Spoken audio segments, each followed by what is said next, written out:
Aloha. Today we wanted to speak about healing the heart. For me, healing the heart starts with the body, inside the body. It needs to start with the aspect of ourselves that is willing to feel everything.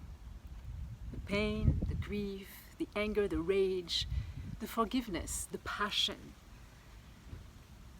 the fear, the shyness. And the part of us that knows that every action, every thought, every emotion ripples through the web of life and can affect our neighbors, our children, our family, the beasts that live around us, the neighborhoods and the neighboring countries, as well as the evolution of our humanity and our planet and the next generations. That part of us, that aspect of ourself, is what I call the deep feminine. Not the divine feminine, the deep feminine. Because I chose that word a few years back because I feel like some people might react to the word divine, and I want to be able to touch everyone in a way that lets the gentle teachings in. And also deep because she can be messy. She's profound. She's very earthy and organic. And for me, of course, everything is divine, but there is that sense, when I hear divine, there is a sense of, of lightness and purity and cleanliness, which, deep does, bring something more like oomph, oomph in the belly of the mother. So the deep feminine in action is something that I like to run with, because it's not just about, feeling and being, but it's also coming from that place of being that is able to see the next necessary step. When I was younger, I was in Manchester in my mid-20s, and I studied with a beautiful woman called Rowena Patty Crider. I don't know if some of you remember Rowena. She created the Gaia Matrix Oracle. She had an archetype that she called the golden marriage, which I was fascinated and super attracted to. And I know now, after all these years, why I was so attracted to it, because it was speaking about the inner marriage inside oneself as one of the highest accomplishments one could go through in this lifetime. And that's what I want to speak more about today. It's that beautiful balance of being in the body and also using the other tools, the mind, the soul, into this beautiful marriage. I think ultimately marriage between man and woman was a beautiful thing. But what happened is that it became a power over situation, mind over matter kind of thing. We can't have that anymore. I think the difficulty that we are experiencing right now on the planet is because we are in the death throes of the power over and the mind over matter. Mind over matter can be rewarding to a certain point. But when we really step out of the cycles of life, the organic cycle of life and death, we get lost. I feel like humanity got lost. And I'm not against science. Science has a place, absolutely, to a certain point. There needs to be also surrender and listening, not just thriving, aiming, going, doing. That's where the golden marriage comes together. The beauty of the depth of the feminine that receive guidance, that is emotional, that is intuitive, that is inclusive, right? And the beautiful ability to aim and have the discipline, have the support, create the foundation that the inner masculine has, that aspect of ourself that is more masculine. I know, some people don't like to have that binary talk, especially more and more, right? As there is a lot of fluidity between gender And I think it is to be celebrated, that fluidity, because ultimately it came from us being more in the body. I want to bring that point about, how much yoga has grown in the West in the last 20 years. I'm a purist. I've studied the Vedas, traditional yoga, for many, many years. And I know some of us, have a little bit of resistance to seeing how much the importance of Ashtanga, right, the physical practice has taken over, and that the other limbs of yogas might have been forgotten, the pranayamas, the yamas and the niyamas, the code of conduits, the cleansing practices. But ultimately, I believe that it is very positive things because it brought tons of people in their body.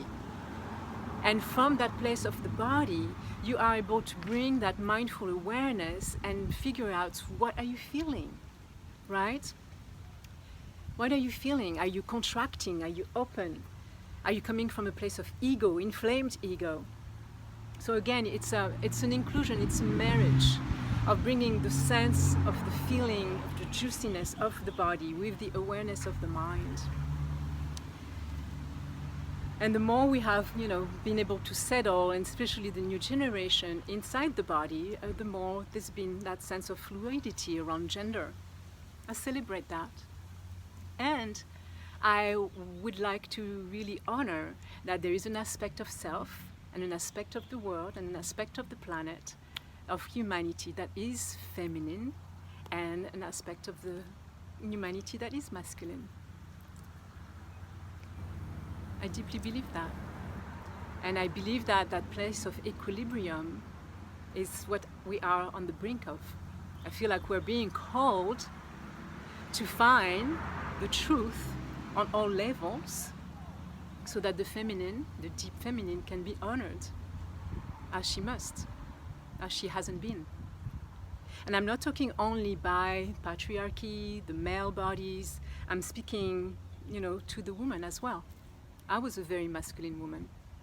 I led most of my life from a masculine place. And my body had to speak to me very loudly for me to stop and finally listen. I think a lot of us on this format, on this group, on this book, this Evolutionary Healers book, might have been healers that had to really walk their talk, right? Wounded shaman archetype. We had to learn the hard way. I had to learn the hard way. I had to have 2 spinal injuries before I really stopped being led by my drive ego, or what, my fear ego, what made me feel like I had to do those things. I was so passionate. I had to show up in that way. I had to push. I'm not pushing no more. So, healing the heart. I apologize for the passing cars. Healing the heart comes from letting ourselves feel.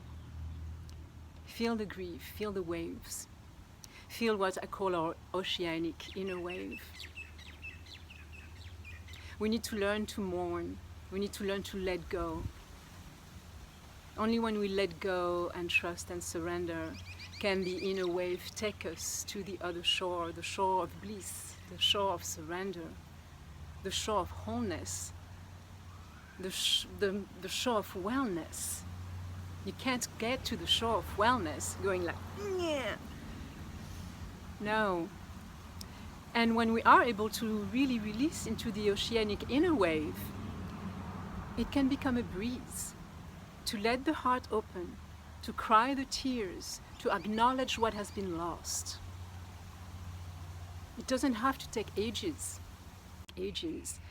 Once we have purified the body, food really helps. Eating proper food that opens the body up, proper discipline, learning how to breathe, receiving help for the fascia to open up so that the emotions that are stored and contracted in the muscle tensions, in the positioning, can be let go of, and then the willingness to feel. Once we're in that place where the body has been opened up, you can feel grief in a matter of a couple of minutes and come to the other side. I'm not talking about, deep depth, the mourning process, take the mourning time that it takes. It can take a few months. It should take a few months. It should take a few years if that's what meant to be. But welcoming the feeling of mourning as they come through each time. If you are grieving because of loss of a parent, of a beloved, give yourself the time to feel and welcome those waves. Breathe through them. Trust your organic system. It is there for you.